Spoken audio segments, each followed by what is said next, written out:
Royal Highness, me mihi nui kia koe, nau mai haere mai ki Aotearoa, ki tēnei te whare krake o Wairaka, ki tēnei rohe o te Hai Costa Rica, no reira tēnā koutou nau mai haere mai, e rauranga tira mā. Kia koe, the Honourable Bill English, mihi nui kia koe, nau mai, haere mai, tātou katoa, haere mai. Te mea tuatahi, me mihi ki tini ngā mate, haere e ngā mate haere.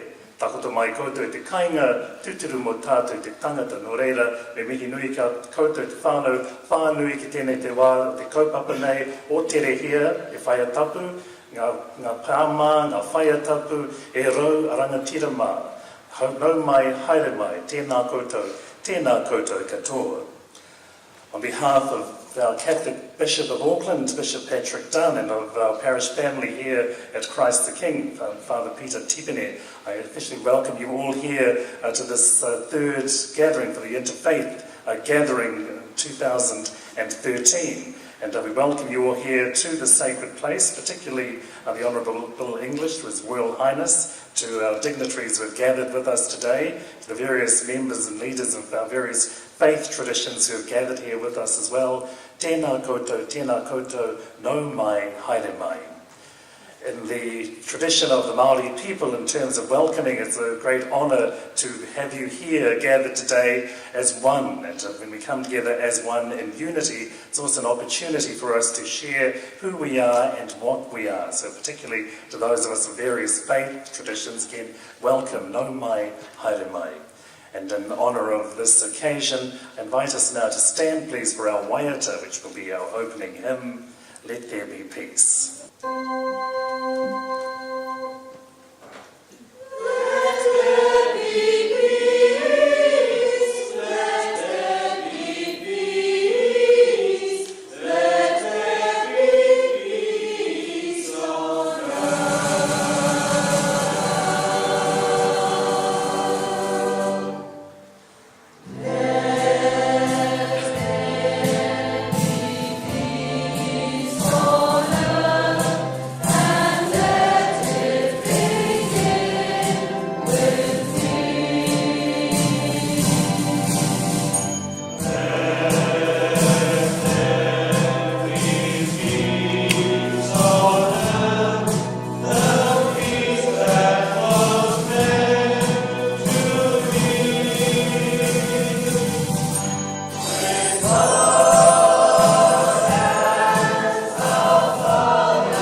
First of all, received a number of messages from people, from Ministers of the Crown and of Parliament, the Mayor of Auckland and other members of the Diplomatic Corps, who were not able for various reasons to be with us today.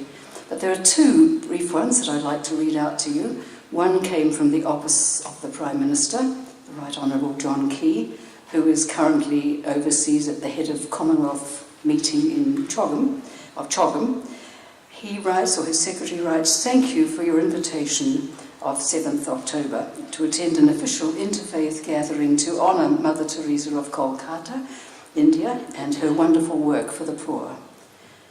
Due to pressures on his schedule, the Prime Minister will be unable to join you on this occasion.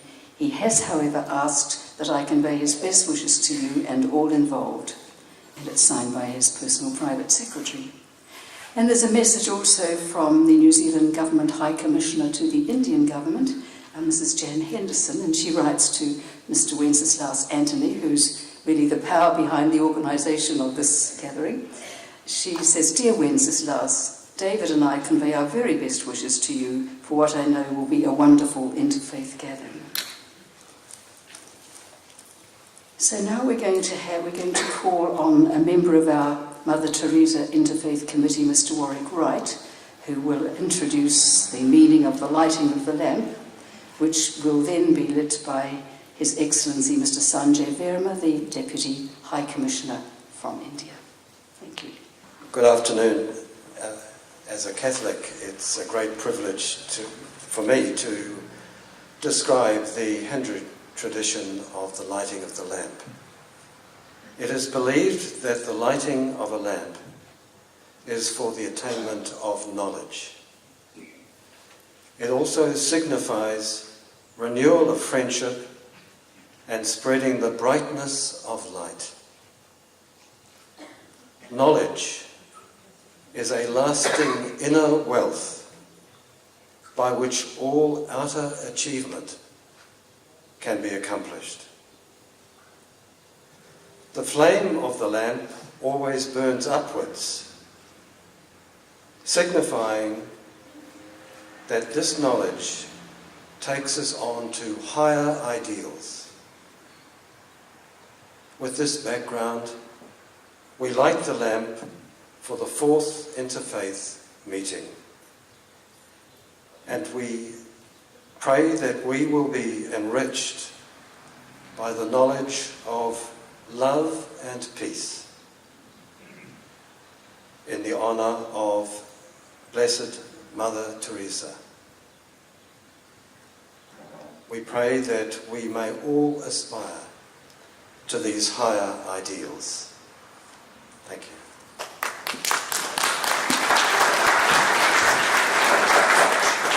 Mr. Wenceslaus Anthony really needs no introduction to many of us, and we'd like now to invite him to come and speak to us. Good afternoon and kia ora. Most Reverend Bishop Patrick Dunn, Father Fr.Tipene, His Highness Nawab Muhammad Ali, Prince of Warwick, Her Excellency Sayyidah Begum, Honourable Bill English, Deputy Prime Minister of New Zealand, His Excellency Mr. Sanjay Verma, Deputy High Commissioner of India, Sister Vinci, Superior Missionary Charity, Honourable Members of Parliament, Dr. Rajan Prasad, Mr. Kanwar Singh Bakshi, Melissa Lee, Judge Ajit Swaran Singh, members of the Diplomatic Corps, leaders of community, clergy, religious leaders, members of the media, and my distinguished friends. It's a blessing to be the face of the Mother Teresa Interfaith Committee, and I accept this with a grateful heart to the members. This year is very significant, for there are two special people here this evening. One is His Highness, who has flown all the way from India with Her Excellency. They arrived past midnight last night from India. And Honourable Bill English, who just landed at Auckland at 1:30. Why is very special is because both of them have some link with Mother Teresa. Honourable Bill English had attended Mother Teresa's funeral in Calcutta on behalf of New Zealand government when she passed away. And His Highness knows Mother Teresa personally. So thanks to both of them. When I stand here this evening, I'm just remembering that this church was packed and in fact was overflowing with people just a week ago. People of all ages, people of different ethnicities, ethnicities, they had come here to bid farewell to a young lad of 25 years old, Tarun Asthana. And Tarun Asthana was punched by a 27-year-old young lad, and with that punch, Tarun never recovered. The Right Honourable Prime Minister, John Key, in the Parliament during the Diwali get-together in the banquet building there, he talked about this tragedy and he said that there is no room for violence.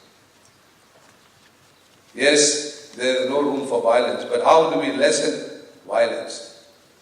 Friends, it is through that peace and that love.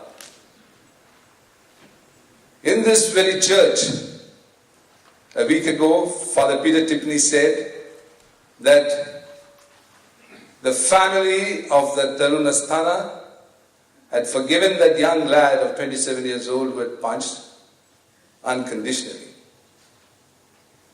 And that family even prayed for the young lad of 27 years old and his family. Friend, what do you call this? While sitting there, I said to myself, the spirit of Mother Teresa. That is the kind of forgiveness and that is the kind of love and peace which we are seeing and witnessing in today's world. And for that we need courage to forgive.